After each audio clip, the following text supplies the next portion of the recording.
ஆண்டவருடைய நாம மகிமைப்படுவதாக. அன்பானவர்களே, இன்றைய வார்த்தைக்கு உங்கள் அன்புடன் வரவேற்கிறேன்.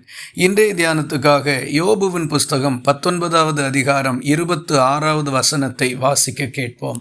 இந்த என் தோல் முதலானவை அழுகி போன பின்பு நான் என் மாம்சத்தில் இருந்து தேவனை பார்ப்பேன். தேவனை யோபு மறுதலிக்க வேண்டும் என்கிற ஒரே நோக்கத்தோடு சாத்தான் அவனை துன்புறுத்தினதையும் அதனால் அவனுக்கு வந்த இழப்பையும் இந்த புத்தகத்தின் முதற் பகுதியில் நம்மால் பார்க்க முடிகின்றது. தொடர்ந்து வருகின்ற அதிகாரங்கள் எல்லாம் யோபுவுக்கு ஆறுதல் சொல்லும்படி வந்த அவருடைய சிநேகிதர்கள் எந்த அளவுக்கு யோபுவை மீண்டும் மீண்டும் தங்கள் வார்த்தைகளால் துன்புறுத்தி வேதனைப்படுத்தினார்கள் என்பதையும் நம்மால் காண முடிகின்றது.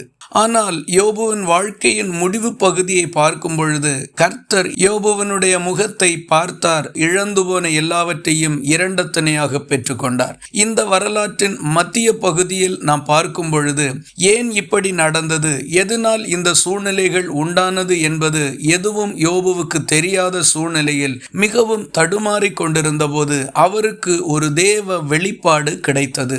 அந்த வெளிப்பாட்டை பெற்றுக்கொண்ட போது என் மீட்பர் உயிரோடு இருக்கிறார் என்றும் அவர் கடைசி நாளில் பூமியின் மேல் நிற்பார் என்றும் நான் அறிந்திருக்கிறேன். இந்த என் தோல் முதலானவை அழுகி போன பின்பு நான் என் மாம்சத்திலிருந்து தேவனை பார்ப்பேன், அவரை நானே பார்ப்பேன், அந்நிய கண்கள் அல்ல, என் கண்களே அவரை காணும் என்று குறிப்பிடுகின்றார். பாருங்கள், மரணமா ஜீவனா என்கிற விளிம்பு நிலையில் நின்று கொண்டிருக்கும் பொழுது அவருக்கு கிடைத்த இந்த வெளிப்பாடுதான் அவர் நிலை நிற்பதற்கும் இரட்டிப்பான பலனை பெற்றுக்கொள்வதற்கு ஆயத்தப்படுகிறதற்கும் பேருதவியாக இருந்தது. ஒருவேளை நீங்களும் பல சோதனைகள், குழப்பங்கள், பிரச்சனைகள் என்கிறவைகளில் அடித்து செல்லப்படுகின்ற சூழ்நிலையில் இருக்கக்கூடும். பிற மனிதர்களுடைய வார்த்தைகள் உங்கள் இருதயத்தை மிக அதிகமாக காயப்படுத்தி வேதனைகளை உண்டாக்கக்கூடும். தீர்வும் முடிவும் காண முடியாத பெரும் குழப்பத்தில் நீங்கள் அகப்பட்டிருக்கக்கூடும். இப்படிப்பட்ட சூழ்நிலையிலே யோபுவுக்கு கிடைத்த ஒரு வெளிப்பாட்டினால் அவர் எல்லாவற்றையும் கடந்து வெற்றி பெற்றது போல ஆண்டவர் உங்களுக்கும் ஒரு வெளிப்பாட்டை கொடுப்பார். நீங்கள் அதை பெற்று கொண்டிருப்பீர்களானால் அதை பிடித்து கொண்டு விசுவாசத்தோடும் தைரியத்தோடும் உங்கள் சூழ்நிலைகளை எதிர்கொள்ளுங்கள், நீங்கள் வெற்றி காண்பீர்கள்.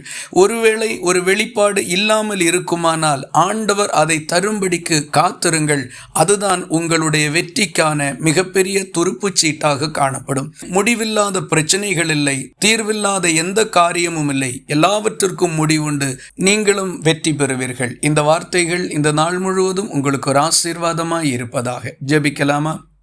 எங்களை நேசிக்கிற அன்பு நிறைந்த நல்ல ஆண்டவரே, நாங்கள் உம்மை நன்றியோடு துதிக்கிறோம். சோதனையிலும் துன்பத்திலும் அகப்பட்டிருந்த யோபு இரட்டிப்பான பலனை பெற்றுக்கொள்வதற்கு நீர் கொடுத்த வெளிப்பாடு பேருதவியாய் இருந்தது போல இந்த காலை வேளையிலையும் யாரெல்லாம் இப்படிப்பட்ட சூழ்நிலைகள் வழியாய் செல்லுகிறார்களோ அத்தனை பேருக்கும் கர்த்தர் கொடுக்கக்கூடிய வெளிப்பாடு அவர்களை பலப்படுத்தி நிலைநிறுத்தட்டும் என்று ஒப்பு கொடுத்து ஜெபிக்கிறோம். ஜெபத்தை கேட்டதற்காக ஸ்தோத்திரம். இயேசு கிறிஸ்து மூலம் வேண்டிக் கொள்கிறோம் எங்கள் அன்புள்ள நல்ல பிதாவே. ஆமேன். கர்த்தர் தாமே உங்களை ஆசீர்வதிப்பாராக.